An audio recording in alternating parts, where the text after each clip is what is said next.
Josselin, que vous verrez tout à l'heure à l'œuvre dans le quintet de Vincennes avec Jean-Michel Bazir. L'autostart a démarré, 2400 mètres, on part en face sur cette grande piste qui fait 1500 mètres de tour. Le départ qui est donné pour les protagonistes de cette épreuve avec un excellent départ d'Athénarco, le cheval avec la grande liste en tête, le fils de Ridicache qui s'est emparé tout de suite du commandement avec le numéro 7 Spike qui trotte à son extérieur. Rebelle du Loisir est en troisième position côté corde. On a un peu raté son départ avec le numéro 1 Sweet Ever qui se retrouve à l'arrière-garde. Quant à Swedishman qui est toujours long à se mettre en action, il se retrouve sur une troisième ligne côté corde. Les concurrents sont dans le premier virage de cette épreuve, vont venir dans la fausse ligne droite et passer dans quelques instants pour la première fois devant les tribunes.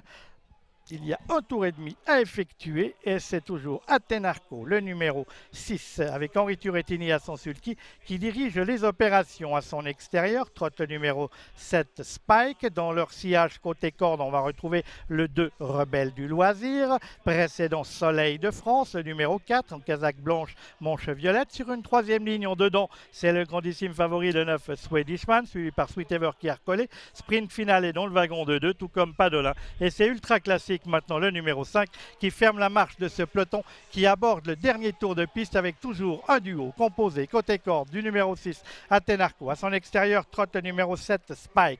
Ensuite sur une deuxième ligne le numéro 2 Rebelle du Loisir, flanqué du numéro 4 Soleil de France, précédent Swedishman, le numéro 9. On a vu qu'il y avait un passage de route et les drivers ont fait un petit saut avec Spike qui relaye Athénarco maintenant en tête de la course pour aborder la ligne opposée. Le 7 Spike devant le numéro 6 Athénarco, suivi par Rebelle du Loisir le 2. Swedishman côté corde venant ensuite. On essaye de progresser à l'extérieur avec sprint final le numéro 3, suivi par Padolin. C'est toujours ultra classique le numéro 5 qui ferme la marche de ce peloton qui va bientôt attaquer le tournant final dans cette épreuve avec toujours Spike le numéro 7 qui dirige les opérations. Sprint final qui la rejoint à l'extérieur d'Athénarco venant ensuite côté corde, suivi par Soleil de France dans le wagon de 2, Rebelle du Loisir et Swedishman qui est toujours coincé côté corde. Il va falloir se dégager maintenant car on va bientôt aborder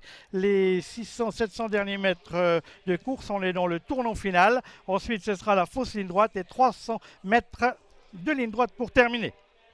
Avec toujours Spike, le numéro 7 qui a le meilleur, avec sprint final, le numéro 3 qui peut une faute d'Athénarco au passage de route qui a perdu une ou deux longueurs, qui va tenter de revenir. Oh non, alors Athénarco se met au galop à nouveau.